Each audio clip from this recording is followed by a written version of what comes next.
Good morning, everyone.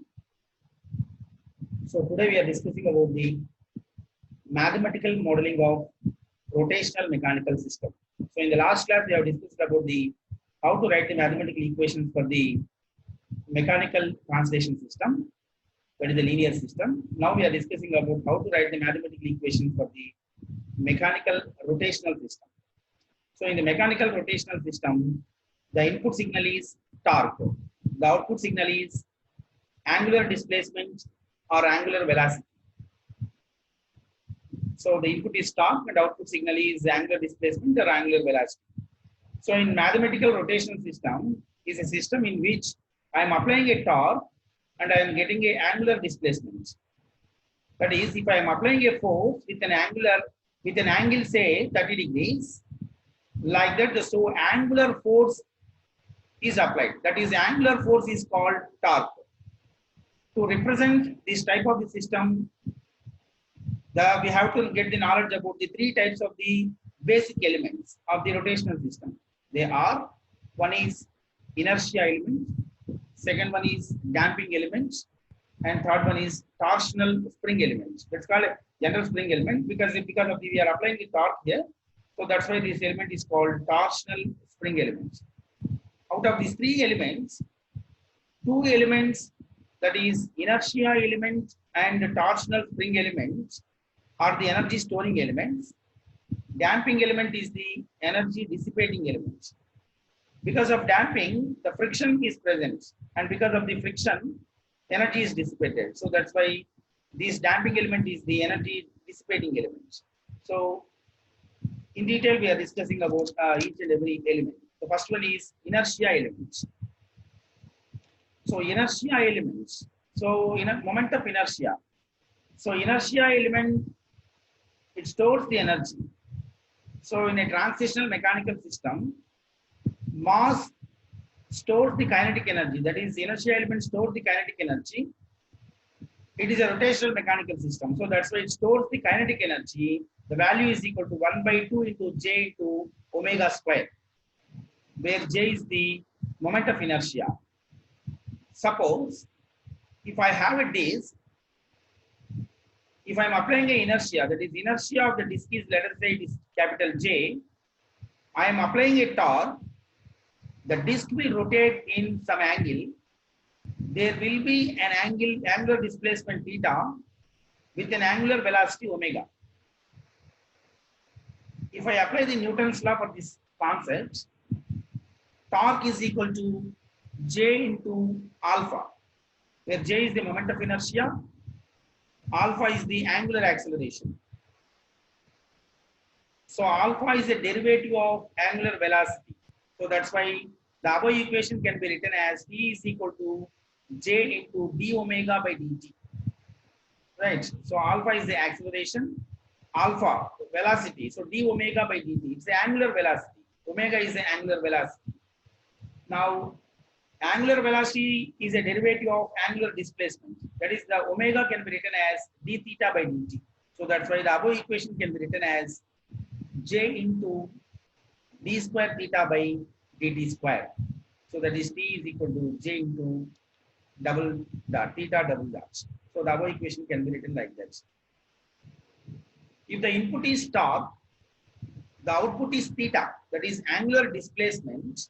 You see the third equation here, angular displacement. The second order differential equation will come. The second order term in the differential equation will come. If the output is omega, so if the input is torque and the output is angular velocity, the first order term, the first order differential equations will be present. The second element is damping element. So damping element represent the friction present in the system. It is an energy dissipating element.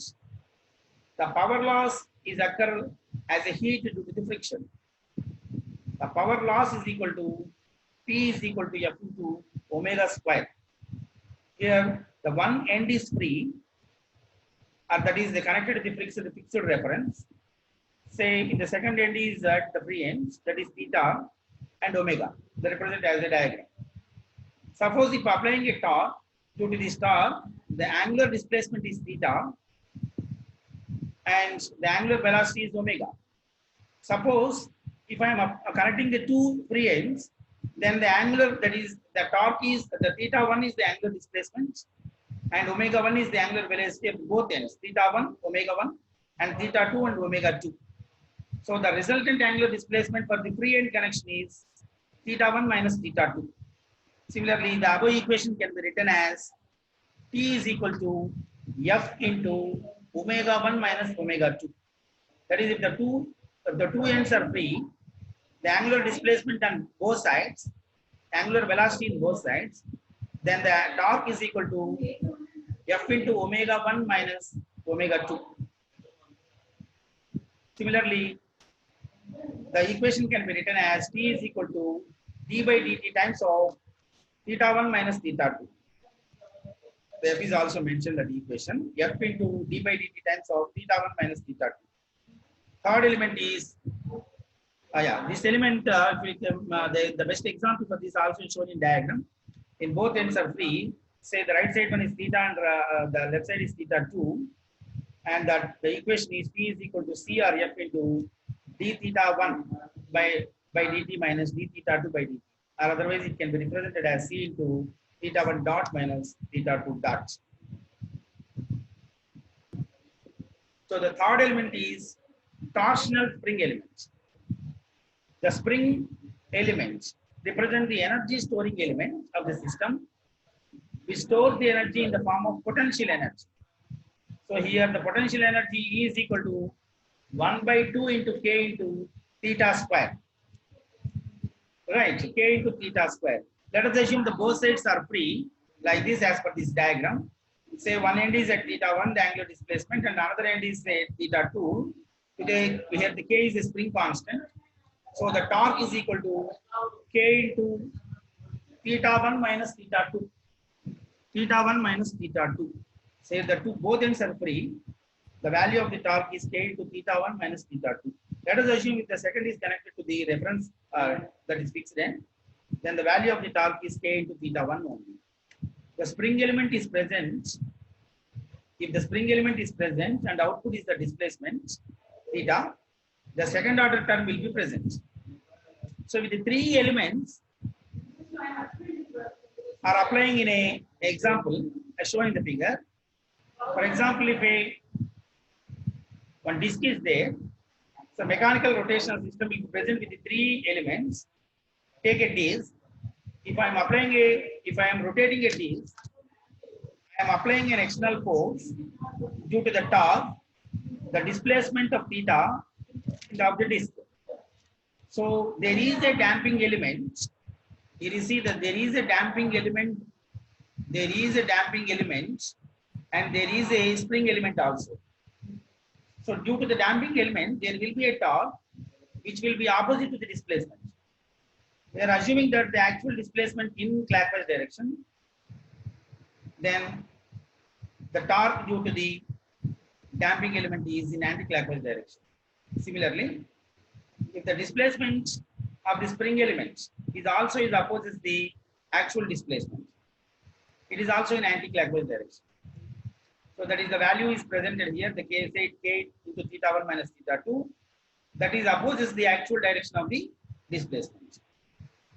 If there is a three forces with an external torque, the resultant torque of the disk is, you see clearly as per the Newton's law, T is equal to J into alpha. That can be written as J into d omega by dt, and that is equal to J into d square theta by dt square. So this equation, we can write it as T minus, so because of the three torques are applied, one is the external torque which we are applied, T minus F into d theta by dt. It is a torque due to the damping element, and K into theta. It is a torque due to the torsional spring element. So T minus F into d theta by dt minus K into theta, that is equal to J into alpha as per the Newton's law. What is alpha here? Angular acceleration. That can be written in the form of displacement. The value is J into d square theta by dt square. So finally, the above equation can be written as the total applied external torque T is equal to J into d square theta by dt square plus F into d theta by dt plus K into theta. What is theta here? Displacement. So if the input is torque, output is displacement. Right? This equation can be written like this. If all the three elements are present in any problem, then the equation can be written like this. For example, if the spring element is absent in any application, then the third term K into theta is 0. Or otherwise, if the second element, the damping element is absent, then the second term F into d theta by dt is 0. So that is the concept. So next concept is if the mathematical modeling for the electrical system. If you want to write the mathematical modeling for electrical systems, so in an electrical type, we have the three variables. Voltage, which is represented by capital V, current, which is represented by capital I, charge, which is represented by capital Q. And also we have the three parameters which are with the combination of both active and passive elements, resistance, which is represented by capital R, capacitance, which is represented by capital C, and inductance, which is represented by capital L. Now we are in the combination to derive the analogy between the electrical and mechanical types of systems. There are two types of analogies and they are written below. So one is the force voltage analogy. In the force voltage analogy, in order to understand this type of analogy, let us consider a circuit which consisting of a series combination of the three elements as resistance, inductance, and capacitance. And we are applying the voltage. A voltage V is connected in series with the three elements as shown. Now from the circuit diagram, as per with the help of the Kirchhoff's voltage law, the expression for this voltage in terms of R, L, and C, that is resistance, inductance, and capacitance, and also with a charge. The value is V is equal to L into dt square by d square Q plus R into dt by dQ plus 1 by C into Q, or otherwise Q by C. Now comparing this, we have derived the mathematical system. We find that the mass is analogous to inductance. So it is equivalent terms, equivalent components in mathematical, mechanical, and electrical components. The mass is analogous to inductance. Force is analogous to voltage. Displacement is analogous to charge. Coefficient of friction, it is represented by capital B. It is analogous to resistance, capital R. Spring constant is analogous to inverse of the capacitance, that is 1 by C. This analogy is known as force voltage analogy. The second analogy is there. For example, if the parallel combination are there, the circuit components, then it is represented by force current analogy. In order to understand this type of analogy, let us consider a circuit which consisting of parallel combination of the three elements R, L, and C. If I apply the parallel combination of the current, a voltage capital E is connected in parallel with these elements as shown in this circuit.